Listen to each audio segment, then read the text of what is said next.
You can go ahead, Doctor. Thank you. Glad to see all of you again.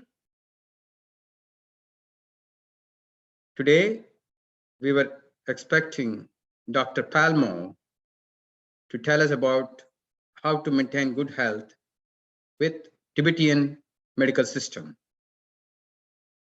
Even though I have been reading about various medical systems, I was so surprised that a vast population of Tibetan origin do not use any of our Western medicine, allopathy, Ayurveda, no, not the Chinese traditional medicine, no, not even homeopathy. They have their own medical system for millions of people there. Dr. Palmo lives in Leh, and unfortunately, today their Wi-Fi systems are down or weak, and she could not deliver. Therefore, we rescheduled her for another date.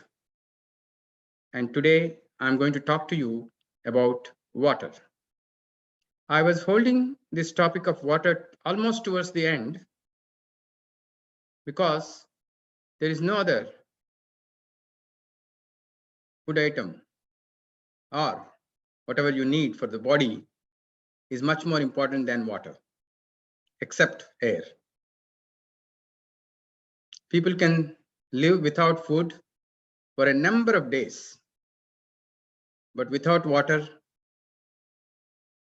people cannot live that long, no matter what type of water. So let's get into the water. Let me share my screen.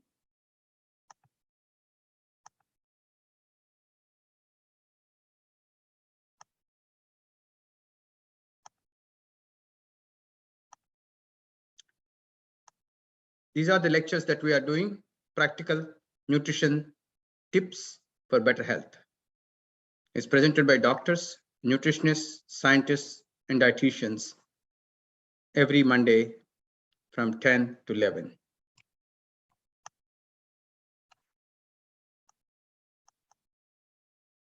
Drinking water comes in different ways, and from the birth onwards, everybody will drink water without an exception. Human being, the man, we are all mostly water. When we are born, much higher, and later we come down to 60 to 55%. What would happen if you don't drink water? That will answer what will happen if you drink water also. Please watch this short video.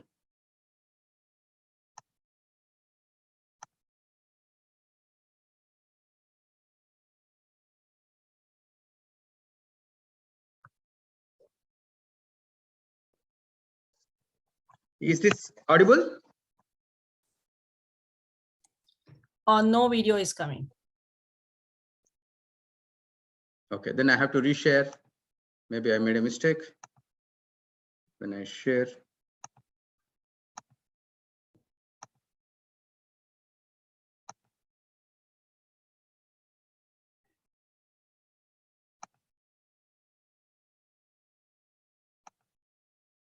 Now, can you hear? No. Now? Yeah, now we can. Yeah, we can. Yeah. Water is virtually everywhere, from soil moisture and ice caps to the cells inside our own bodies. Depending on factors like location, fat index, age, and sex, the average human is between 55 and 60% water. At birth, human We babies cannot see video. 75% water. They are It's only audio. fish, but their water. Is it only audio, Srinivasji, or video? No, both. Oh, only audio. We could hear only audio. Yeah, I'm trying to correct it.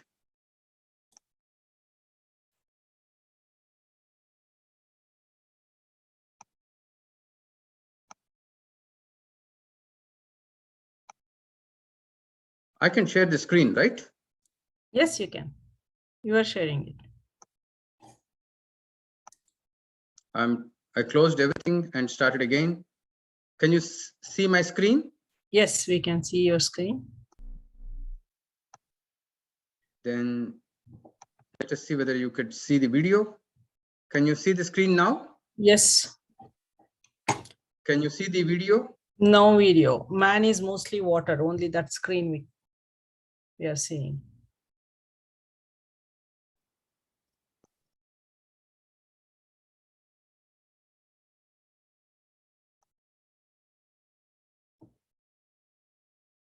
You want to send me that slideshow? Yeah, that's what I'm saying, doing right now. Okay. So that there is, you can actually Yeah, sure. share it from your end.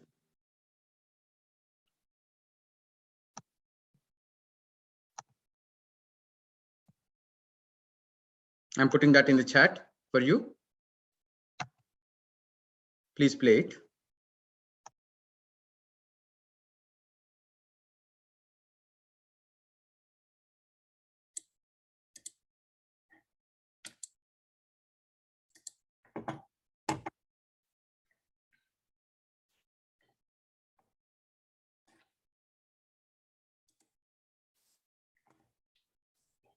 Yes, can I share it?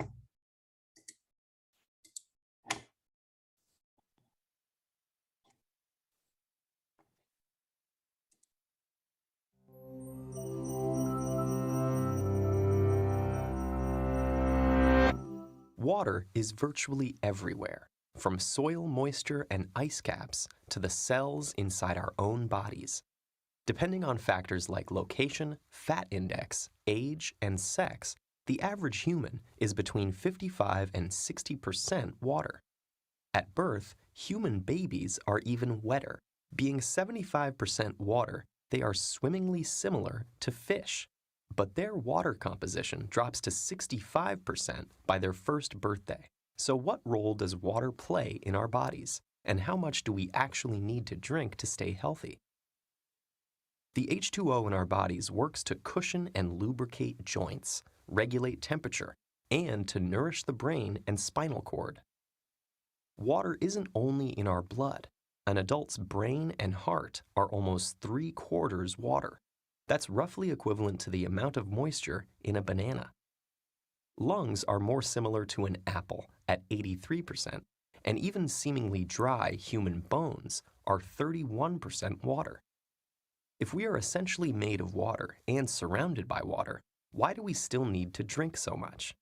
Well, each day we lose 2 to 3 liters through our sweat, urine, and bowel movements, and even just from breathing. While these functions are essential to our survival, we need to compensate for the fluid loss. Maintaining a balanced water level is essential to avoid dehydration or overhydration, both of which can have devastating effects on overall health.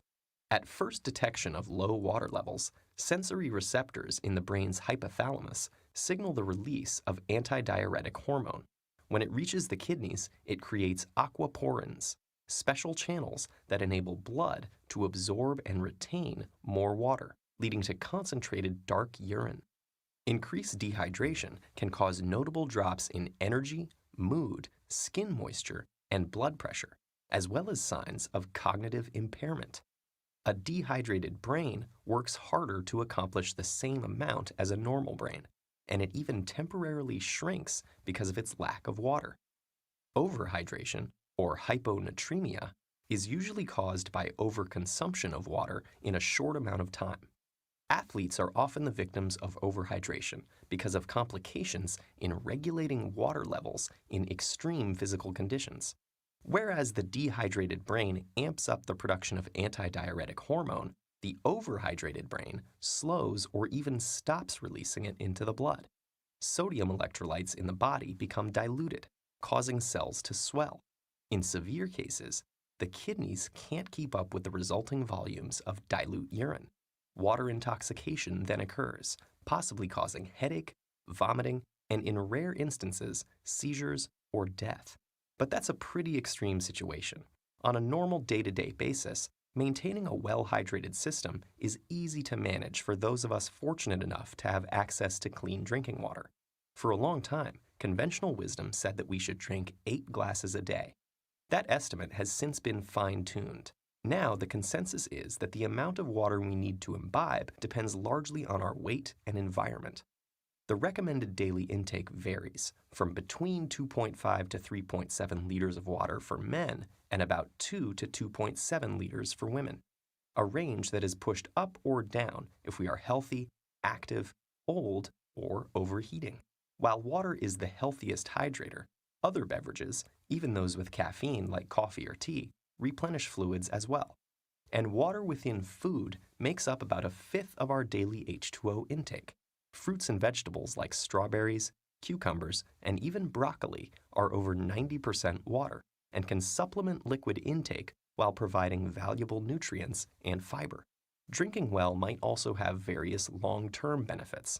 Studies have shown that optimal hydration can lower the chance of stroke, help manage diabetes, and potentially reduce the risk of certain types of cancer. No matter what, getting the right amount of liquid makes a world of difference in how you'll feel, think, and function day to day.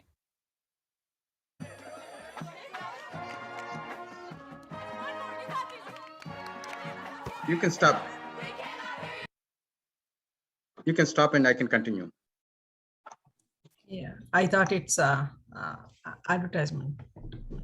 Yeah. Now, all of you have seen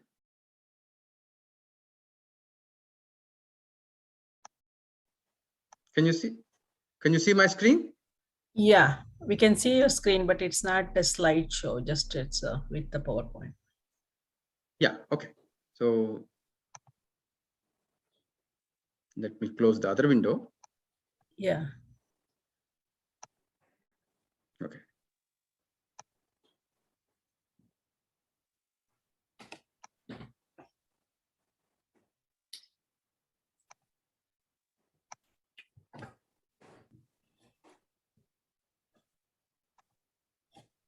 So now where is this water? We have so much about saying that we have a lot of water in the body, therefore we have to drink, and more than the food, we have to supplement with water, and body cannot make water on its own. Therefore, water is an essential component for our food.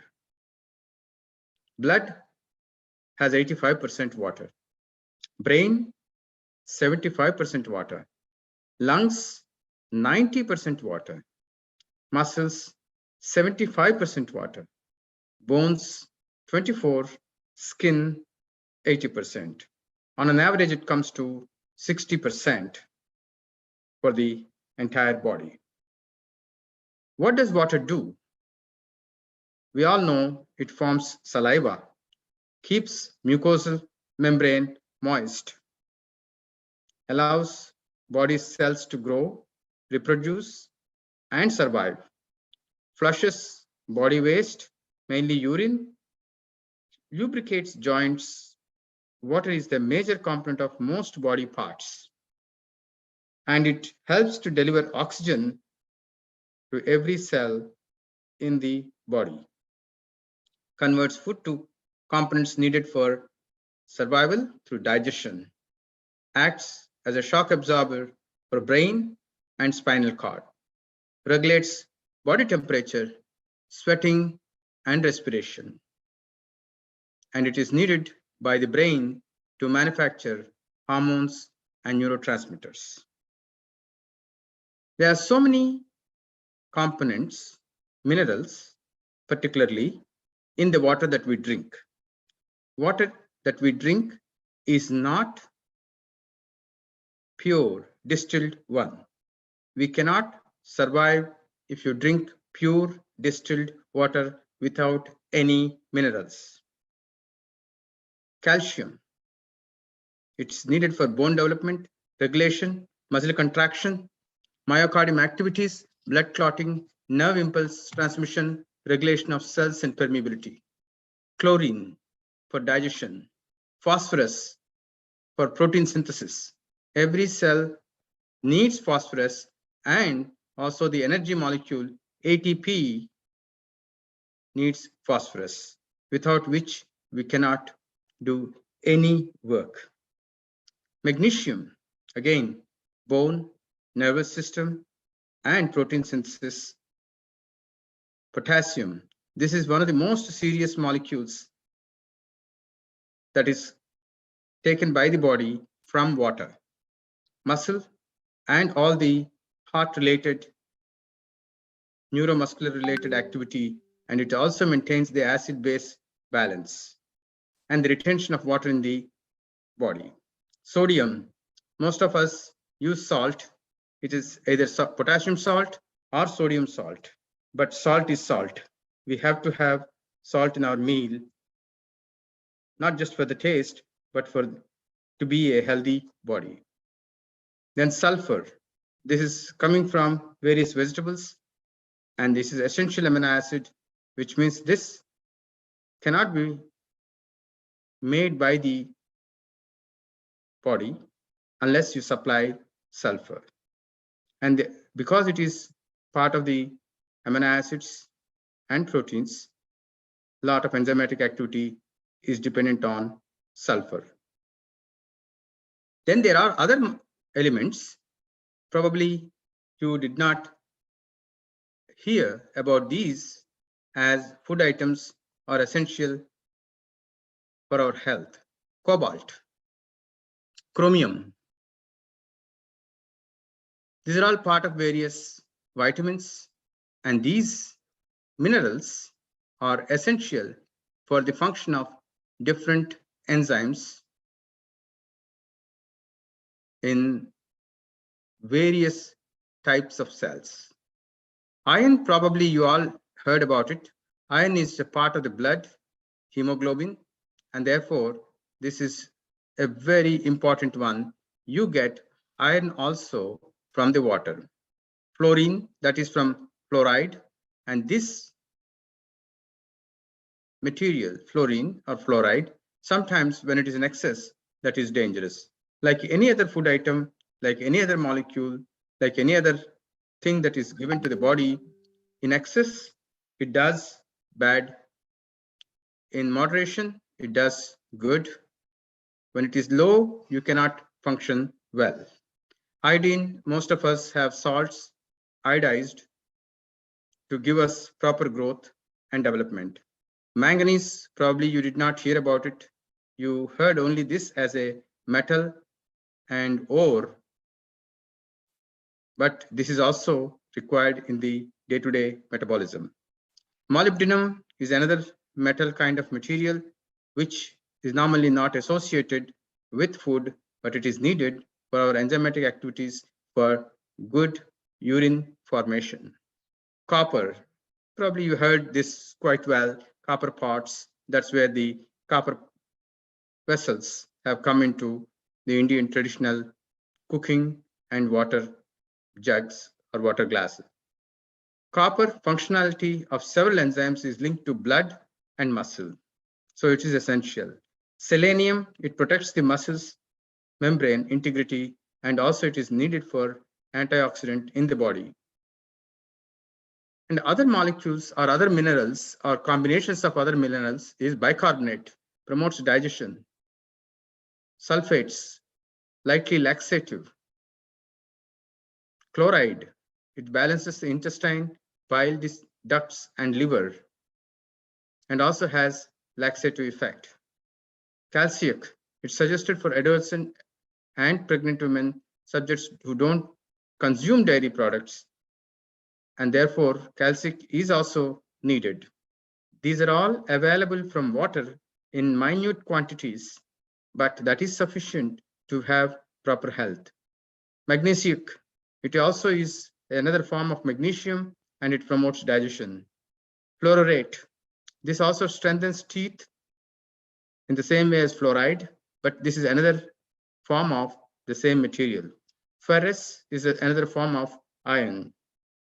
Sodium rich, there are other molecules, other materials which are rich in sodium. They are also necessary for our physical activity.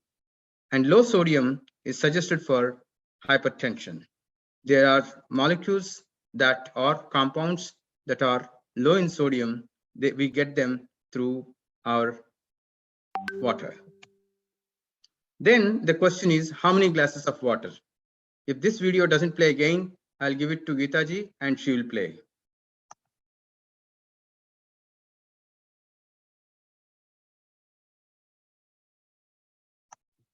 Can you see the video? No. Okay, I'll stop 8 sharing. 8 glasses.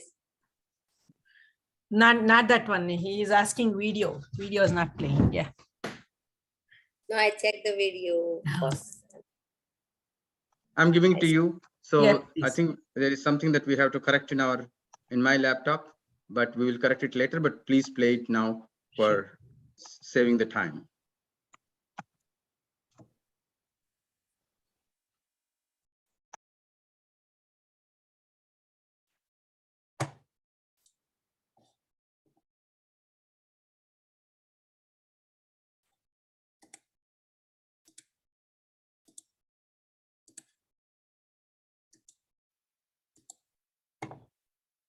You know that whole thing about drinking 8 glasses of water a day? Sorry to have to tell you this, but it's a myth. It won't make your skin brighter. It won't make you feel clear-headed. It won't make you more energetic. It might, however, make you have to pee a lot. Many people don't understand the biology behind their bodies. There's a lot of misinformation out there, but the truth is that when you understand how your systems function, you're able to make better decisions. You're not as prone to fall for hype or pseudoscience. You'll feel empowered to understand what's really going on. One myth that really bugs me is the idea that you need 8 glasses of water a day. Honestly, it's pretty shocking how ingrained it is. You hear it on TV, you see it in articles, but like I said, it's nonsense. For the most part, your body will tell you when you need to drink water because you've got these wonderful, amazing, undervalued things. Kidneys. Kidneys are the bean-shaped organs located to either side of your spine, right below your ribs. They're often thought of as a filter or a waste removal system, but that doesn't do the kidneys justice. Your body is an environment where everything, fluid and chemicals, need to be in a delicate balance. The kidneys do a lot of the heavy lifting when it comes to this balance. Every day, blood in your body passes through the kidneys. What you eat, drink, the temperature around you, how much you exercise, all of this affects what's going on in your body. Your kidneys, along with your nervous system and various hormones, are constantly watching many gauges and making adjustments about fluids, salt, and levels of other substances in real time. They do this with about 1 million tiny structures called nephrons. These nephrons are kind of like workers on a conveyor belt, actively adding things and taking things away. Things like sodium, glucose or sugar, calcium, amino acids, and water to make sure the body maintains homeostasis or balance. If levels of anything get too high or too low, then that can be harmful, and it is the job of the kidneys to keep the levels of many of these substances in the just right zone. Substances that aren't needed leave the kidney and head to the bladder, where you excrete them in the form of urine. So where do 8 glasses of water a day fit in? They don't. Notice that I did not say that the kidney function is improved with excess water. Imagine that you're sweating a lot, so you're losing water from your blood. The kidneys know your blood volume is dropping ever so slightly and that your blood is getting ever so slightly saltier. They compensate by absorbing more water back into the blood, making the urine more concentrated.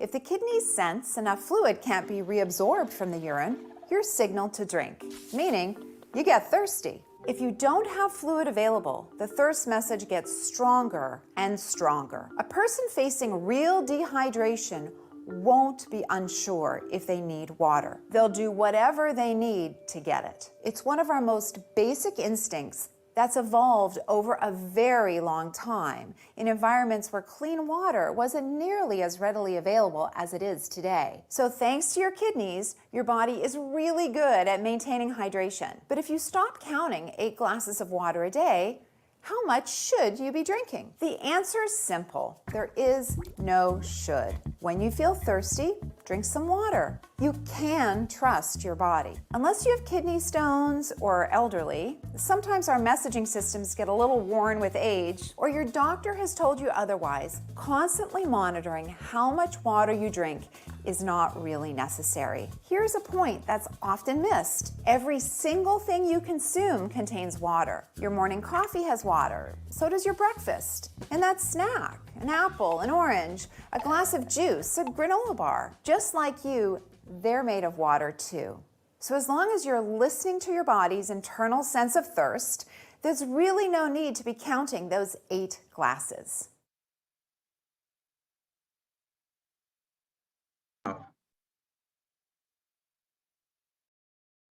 Yeah. So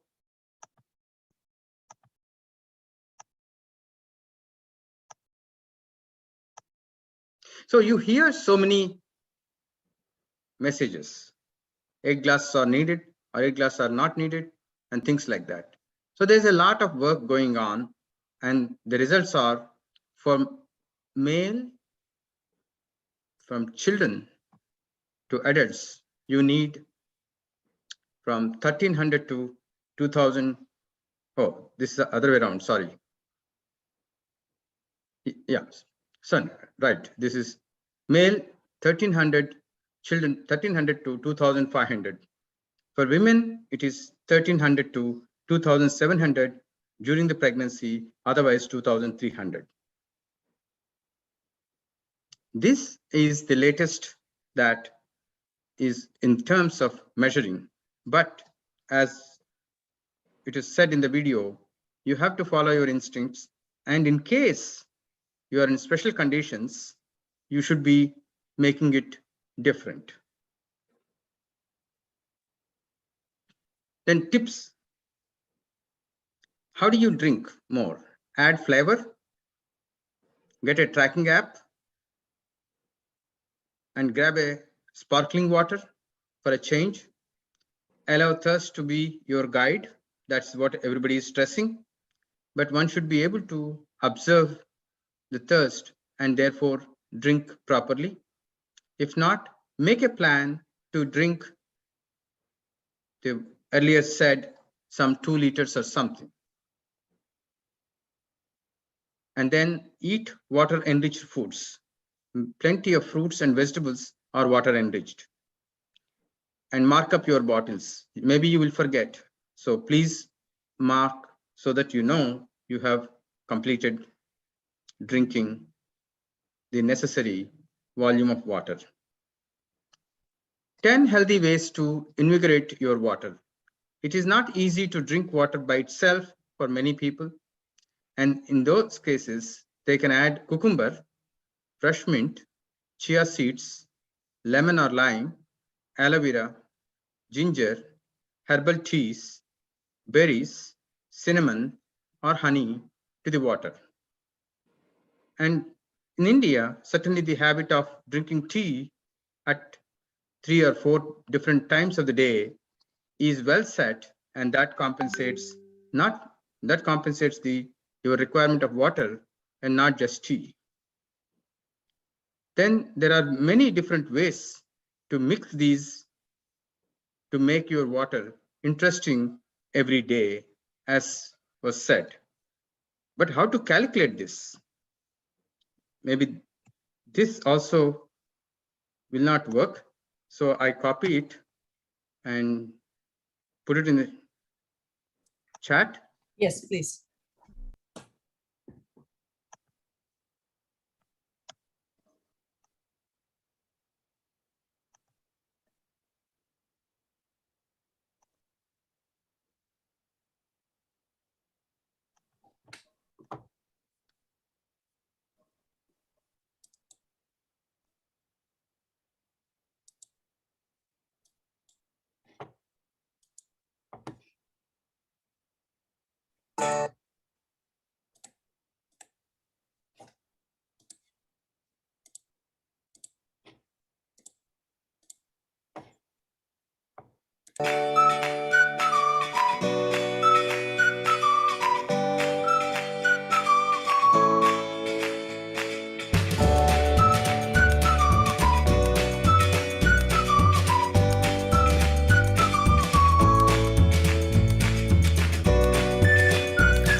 Let me share.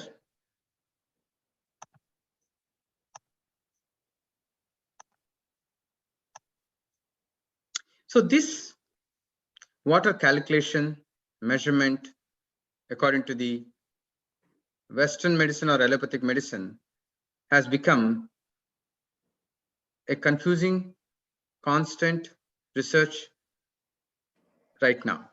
But let us look at what Ayurveda says. Ayurveda rules for drinking water. Ayurveda, which has been in existence for thousands of years, has real suggestions, some suggestions that you probably can apply and use them well. Again, this video can be played from your end. Sure.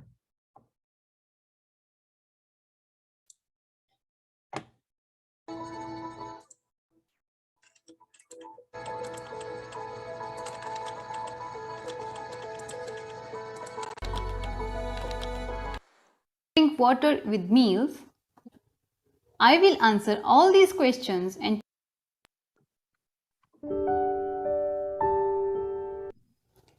Ayurvedic rules for drinking water. Many people ask about Ayurvedic rules for drinking water. When to drink water? What are the health effects of drinking water after meal, with a meal and before a meal? How much water should we drink a day? Should we drink water with meals? I will answer all these questions and tell you what Ayurveda say about drinking water in the right way in this video. When to drink water? You should drink water whenever your body demands it. When you feel thirsty, you should drink water. If you don't feel thirsty and your body doesn't ask for water, then you should not drink water. Don't overload your kidneys with excess water. Ushapan. Drinking water in the morning. Ayurveda recommends drinking water in the morning on an empty stomach at the time of dawn. Dawn means when sunlight scatters in the sky but the sun is yet to rise. It is the time just 20 to 30 minutes before the sunrise. According to Ayurveda, drinking water before sunrise acts as a rejuvenating therapy.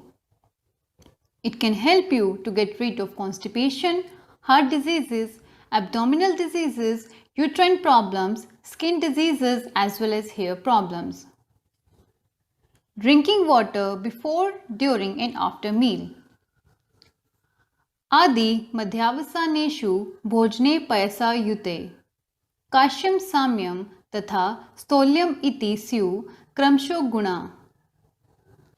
According to Ayurveda, if you drink water before a meal, it causes weakness. Because if you drink excess water before meal, then you will be unable to eat an adequate amount of food during the meal. If you drink a small amount of water during the meal, then it has a balancing effect or no effect on your health. If you drink water after a meal, it can lead to obesity.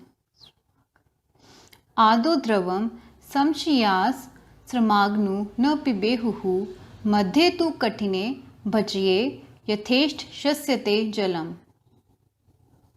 If you eat water-rich foods, you should not drink water before, during and after a meal. However, if you eat hard foods which are difficult to digest or take longer time to digest in your body, then you should drink an adequate amount of water along with food. Alternatively, you should make curries adding water while cooking, for example, lentil curry. If you eat very thick lentil curry, seeds or nuts, cereal-based food with very less water or liquid content, you should drink water. However, the water amount should be appropriate, which should not cause heaviness in the abdomen. After drinking water, you should not feel any discomfort or fullness in the abdomen. Tatha bhojan syante pitambu balpradam drav pradhan bhuktante kintu tanmatrya pibet. Drinking water at the end of a meal is strengthening. It applies to hard foods. Drinking water after taking hard foods helps to digest hard foods. Therefore, it is beneficial. However, if you take water-rich foods, you should avoid drinking water after a meal. Ayurveda believes excess water consumption before, during or after a meal causes indigestion. It causes fullness in the abdomen as well as heaviness in the abdomen. If you drink water in excess, then food takes longer time to digest. So, you should drink water in right amount that your body actually needs. Now it's clear what Ayurveda says about the effects of drinking water before, during and after a meal. The next question: if we should not drink water while eating, when should we drink water? What is the best gap period between meal and water intake? You can drink water 40 minutes before a meal and 2 hours after a meal without any issue. Meanwhile, if you feel thirsty, you can also drink water regardless of the time. All you need to remember is that you should never drink excess water. Can I drink water to take medicine before, during and after food? Yes, you can drink water to take medicines. Some patients require medicine before food, in between meal or after a meal. Each time has a different effect on medicine absorption and its actions in the body or on a specific organ. Therefore, you should take medicine as prescribed. However, you should drink water in an adequate amount as required for swallowing the medicine. How to drink water? Ayurveda recommends eating and drinking food while sitting on the ground. Water is also a food and macronutrient. Therefore, you should also drink water while sitting on the ground. You should drink water sip by sip with a calm mind. Don't be in a hurry while drinking water. Don't gulp huge amount of water instantly. You should enjoy drinking water as you enjoy eating other foods. Drink water when you feel thirsty. Drink it slowly and tasting it in your mouth. Check if the thirst goes away. Stop immediately when you no longer feel any thirst. It is the right and adequate amount of water that you should drink. Now let's discuss how much water should we drink every day. It can vary person to person, season to season and workout to workout. Each person has different water requirements and you are totally unique. For example, people with cough body type feel less thirst and don't require much water. On the other hand, people with pitta body type feel more thirst, so they require more water to drink. It depends on your thirst. Ayurveda says when you feel appetite, you should eat food. The similar thing applies to water. When you feel thirsty, you should drink water. Ayurveda only prescribes the amount of drinkable water in the morning for Ushapan. You can find its detail in our Ushapan video. Its link has been given in the description. In all other cases, one should drink water slowly by sipping. Feel it in your mouth before gulping in the stomach. Drink with a calm mind while sitting on the ground. Check if your thirst goes away and then stop sipping the water. Geetaji, we can go to the next video. It is the right. Next slide.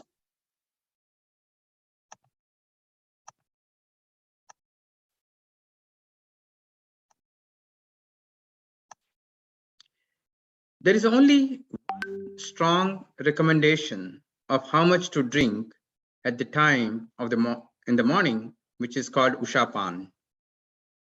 At this time, we have to drink the prescribed water. Please watch the Ushapan information. The same video I need to share? No, another link I sent. It's not in the video. Let this soft mineral melt in your mouth to rebuild your gums and teeth and never need a dentist again. People That may be an their advertisement. receding gums. Therapy should not drink water in the morning. Not this one, right? No, the Ushapan. Push. No, That's the one. Okay, one minute. Okay, got it. Therapy should not drink water in the morning. The Yeah, link that's takes me to the same thing. yeah, no, that's the same, different video with the same organization. Oh, one. Let me close all of them because I know there's some confusion, but it's from the same group, a different one.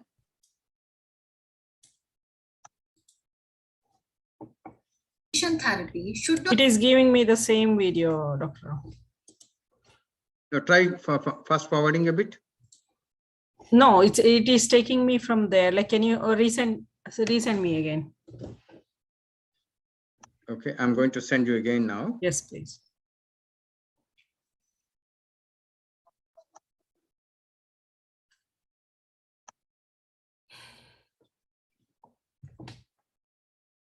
Oh, sorry, that.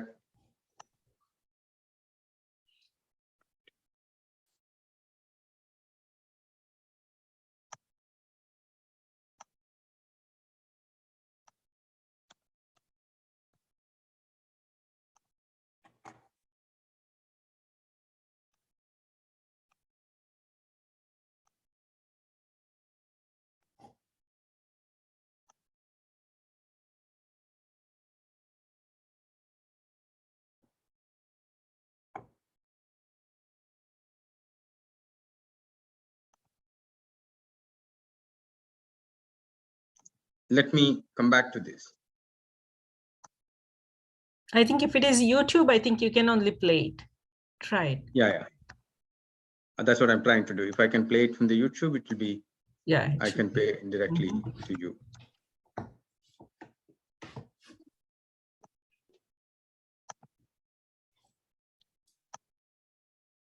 Okay, so let's get back to the presentation. I think there is that video is somehow missing from. There are two different videos at my end, but I don't know why it's not playing at your end at the same link. Yeah, it's showing. So coming back to the main presentation, there is a confusion in the way that the whole idea of water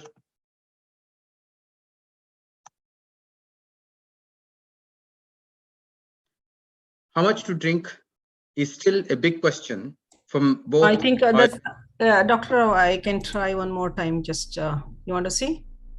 No need. Well, try, but we can continue with this.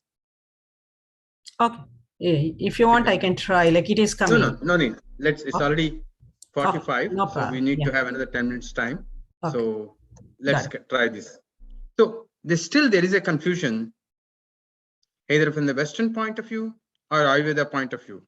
Ayurveda has strict rules, but if you can follow those strict rules, that's well and good. But there is another important aspect. If you don't understand when you are thirsty, if you don't understand how much you should drink, if you don't understand what is your body situation, Vata, Pitta, Kapha, all those things we do not know yet how much to drink. There is a very simple system or method for you to decide how much to drink. When you pass your urine, please observe the color. It should not be yellow. It should be pale, light yellow. Within 2-3 days of observation, you will come to know how much to drink. If it is yellow, try to increase. If it is not yellow and whatever is you see as a from plain clear water like to pale yellow, you are drinking the right amount. In between, you have to adjust yourself. If this simple rule is applied, it is very well as a method for you to decide how much to drink. Because if it is yellow, means your urine in the bladder is getting concentrated and body is pulling water from your urine in the bladder. Therefore, urine becomes yellowish in color. Now, there's a new way to decide. There's an old way to decide how much to drink. If you still want to go with Ayurveda, they suggest that you make an Anjali. You know what is an Anjali? Anjali is your hand holding like this, and pour some water, and 8 times of your Anjali is what you are supposed to drink if you still want to have a calculation for that. That is roughly, for me, it comes to 800 ml. It is about 3-4 cups of water, depending on which type of cup you are using. There is a new interest in water around the world.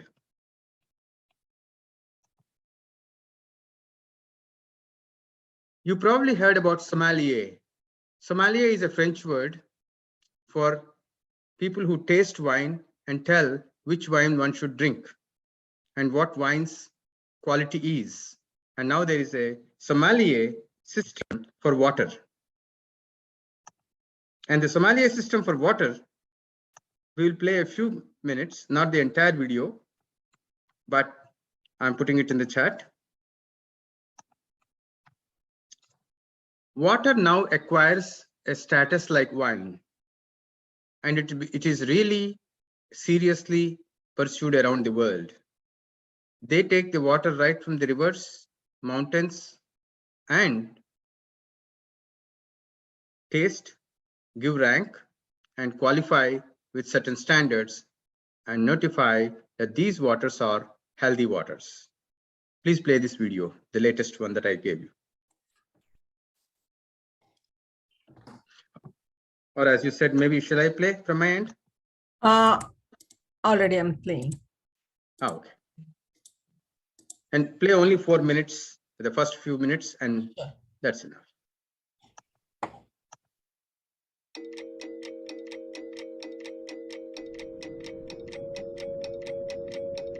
People always think there is no value to water. And what motivates me is that I want to give water a value.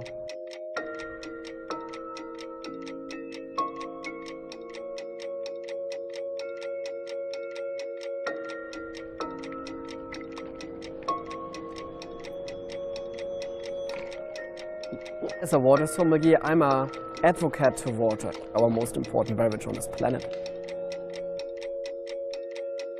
What a lot of people always think, water sommelier, no way. That has to be from the Onion or something like this. This cannot be real. Martin, I heard about you and I was fascinated. You are a water sommelier. Correct. And you believe that there are many types of water and flavors of water, and that it's important to know the distinction. I'm not even believing in that. I think there is actually. It's a fact. Ooh, here we go. Adoption time. Don't get your hopes up. They always. Oh, this is an advertisement. Wow, first day. What's going on? All of us have superpowers. I can shrink myself down to the size of an...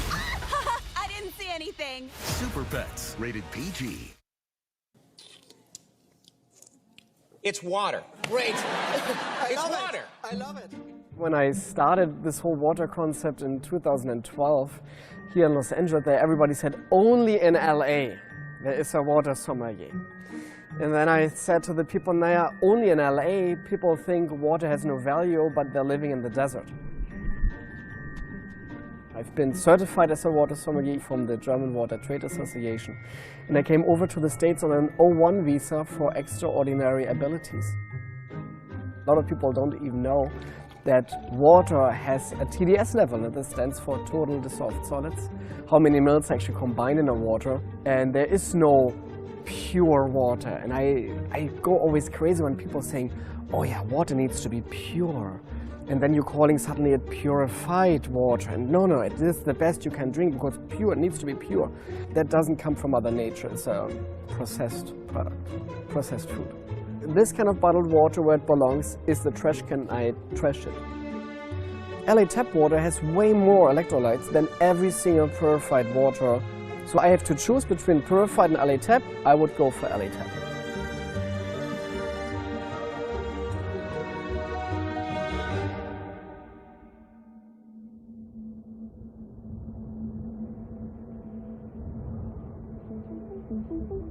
In Guangzhou, I'm invited as a water sommelier to taste a lot of different spring and mineral waters in a big water tasting competition.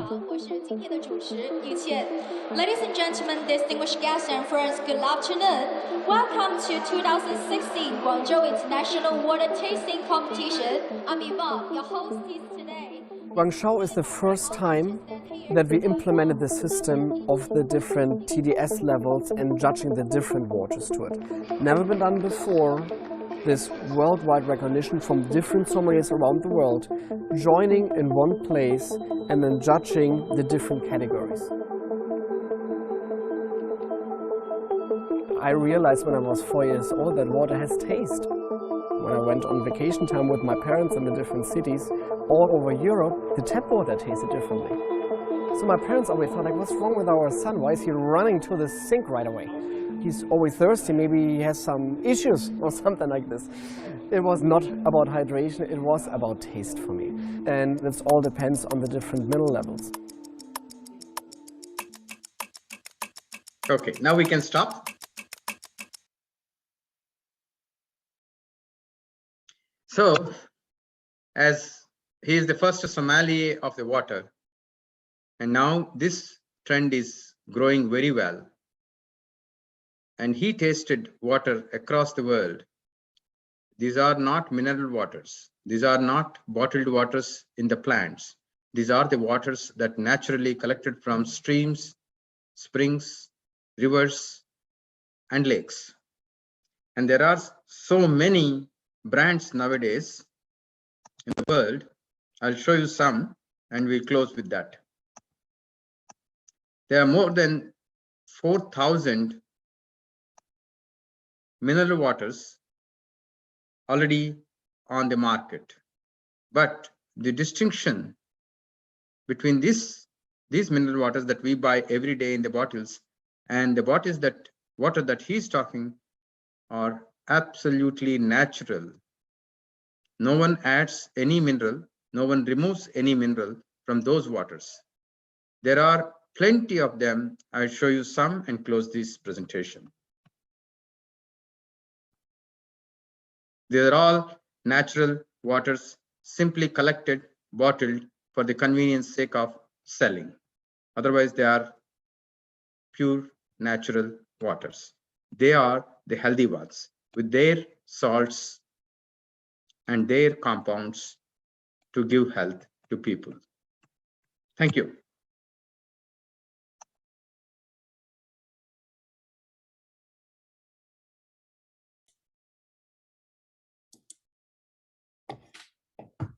Yes, thank you, Dr. Rao. Like, it was wonderful presentation. Like lot of things we keep reading on newspaper. I mean, like articles and all, to drink like 8 glasses of water every day. As you said, it might affect our kidneys. Like whenever we feel thirsty, that time we had to drink water. That's a very good knowledge. We got it today. Thank you so much for sharing all the videos. It was all very, informative. Thank you. Anyone like from our participants say side? Yes, Dr. Rao. There are 3 points because there's so much information I have given. I can give a lot more information, but 3 practical tips, as I said in the first slide. Number 1, observe the color of your urine and try to make it colorless. Number 2, every day morning when you get up, drink water. How much is, according to your need, thirst, and your color adjustment. Or a simple suggestion is when you have your two palms come together and make an Anjali kind of thing. I don't know what's the right English word for that. And 8 times of that, yes, that 8 times of that is what is required for you early in the morning. It can be warmed. You can add anything you want, honey, lime, various ideas that are presented. And the third thing is, whenever possible, wherever you can get, drink natural water or tap water. Do not go for the industrial water. That is what we get in the bottles. Whenever it's possible. When you are traveling, of course, there's no choice. But when you have to buy water, when you are traveling, try to see if it is natural water. Only these 3 points. Color, 8 cups, 8 Anjalis, not 8 glasses, 8 Anjalis in the morning, and natural water. That's all. Yes, anybody has any questions from the participant side? So the Or tap water is good? Tap. Yes, tap water is perfect, but because it's perfect, I said because government has certain rules to maintain the minimum levels of minerals, other things. But unfortunately, the tap water in some places is bad because if they are using old pipes, so that comes from place to place. That cannot be generalized. Yeah. So no tap water can be bad. I'll stop recording, then we can take questions, right?